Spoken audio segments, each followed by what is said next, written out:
Assalomu alaykum hurmatli yurtdoshlar. Sizlar bilan men Maqsud Po'latov. Sizlar Upcenter kanalini kuzatyapsizlar. Bugun biz sizlar bilan juda ham kerakli mavzuni ko'rib chiqamiz. 2026-yilda Rossiyada qanaqangi o'zgarishlar bo'lyapti va sizlar Rossiyaga kelayotganda nimaga e'tibor berishlaring kerak? Hozirgi kunda ko'plar Rossiyaga kelayotganlar va ularning ichida biz studentlar ham bor. Ularda qiyinchiliklar bo'lyapti. Reyestrga tushyaptilar, patentdan o'tkazib bo'lyapti yoki запрет выдворения bo'lyapti. O'zi nima bo'lyapti, nimaga bunday holatga bolalar tushyapti? Mana shu videoda biz sizlar bilan podrobno ko'rib chiqamiz. O'ylaymanki, bu videodan keyin sizda to'liq tushuncha bo'ladi va shunga qarab уже to'g'ri harakat qilishni boshlaysiz. Давайте по порядку boshlaymiz. Siz unda yaxshi joylashib oling. Aytgancha like va podpiska bosishni unutmang. Unda поехали. Yo, bu Upcenter.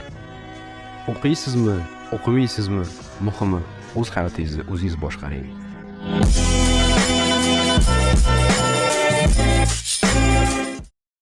Hurmatli yurtdoshlar va ota-onalar.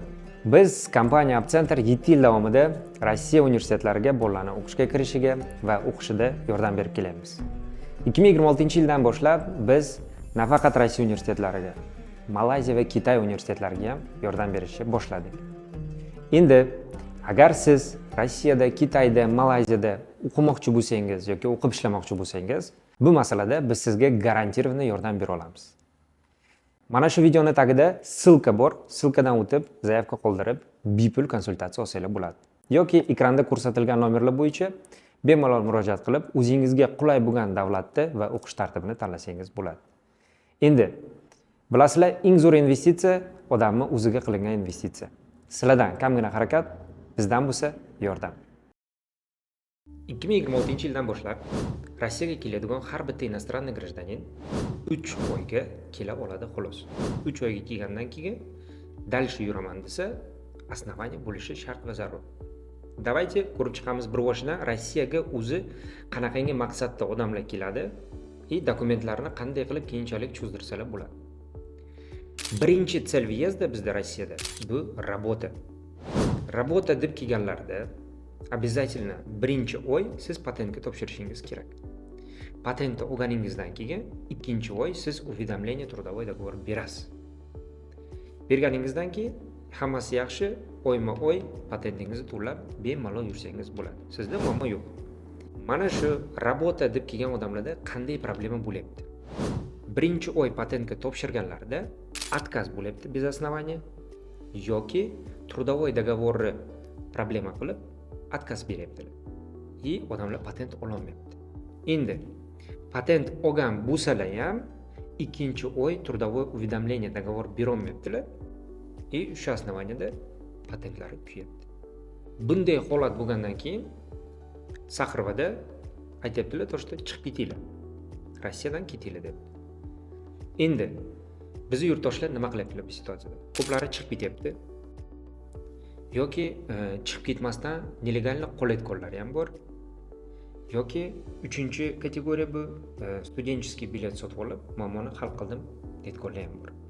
2-3-kategoriya nelegalni qolganlar yoki studentskiy bilet sotib olib, muammoni hal qildim deganlar. Bitta proverkada sizda уже 5 yillikka запрет bor degan. Shunga qarab to'g'ri xulosa qiling. Ikkinchi cel въезда bu uchoba. O'qishga kirgan bolalar, studentlar. Studentlar o'qishga kirgandan keyin universitetga borib, ходатайство, akkreditatsiya, litsenziya va studentskiy bilet olib, dokumentlarini MVDga по месту registratsiya borib, продлениyaga topshiradilar. Topshirganlaridan keyin MVD migratsion narxasiga pechat qo'yib beradi va дальше dokumentlarni cho'zdirib, 1 yillik qilib yuraveradilar. Muammo nimada bo'lyapti? Student kelgandan keyin Rossiyaga 3 oy davomida dokumentini cho'zdirmayapti. Сразу avtomatik reyestrga tushyapti. Reyestrga tushgandan keyin kirdi chiqdi qilib, men reyestrdan chiqib ketaman deb o'ylayaptilar. Mana shu yerda eng katta xato. Endi qaranglar, bu yerda nima qilish kerak? Agar siz Rossiyaga keldingiz, 3 oy davomida registratsiya qildingiz первичный, но uni cho'zdira olmadingiz, siz kirdi chiqdi qilmang. Nimaga? Chunki срок пребывания Rossiyada sizda tugadi. Chiqib ketsangiz qaytib kira olmaysiz. Endi qarang. Siz registratsiyangizni olasiz, ходатайство, akkreditatsiya, litsenziya va studentskiy bilet. Mana shu aytilgan hujjatlarni olib, MVD по месту registratsiya borasiz. И участковыйga uchraysiz.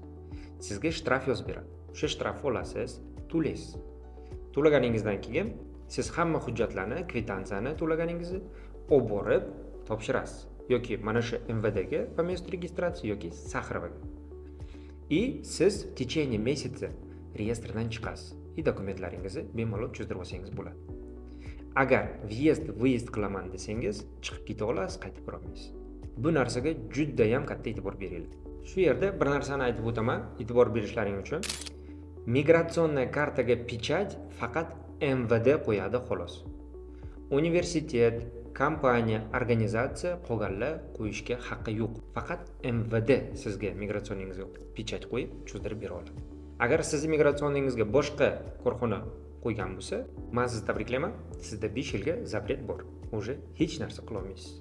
3-chi va 4-chi bizda kirib kelayotganlar sel vyezda bu частный bilan biznes. Endi частный bilan biznesda kelganlar 3 oy davomida Rossiyada yurishlariga haqqi bor. Agar birinchi oy Rossiyaga kelganlarida maqsadlari o'zgarib, ishlayman, qolaman Rossiyada deyotgan bo'lsalar, 1 oy davomida Saxarovaga borib, sel vyezdan rabotaga o'zgartirib, patentga topshirib, patent olsalar bo'ladi. Agar birinchi oy shu narsani qilmasalar, dальше уже 3 oy oxirigacha yurib, Rossiyadan chiqib ketishga to'g'ri keladi. 2026-yildan boshlab o'zlaring ko'ryapsizlar, Rossiyada hujjat masalasi juda ham qiyin bo'lib ketyapti.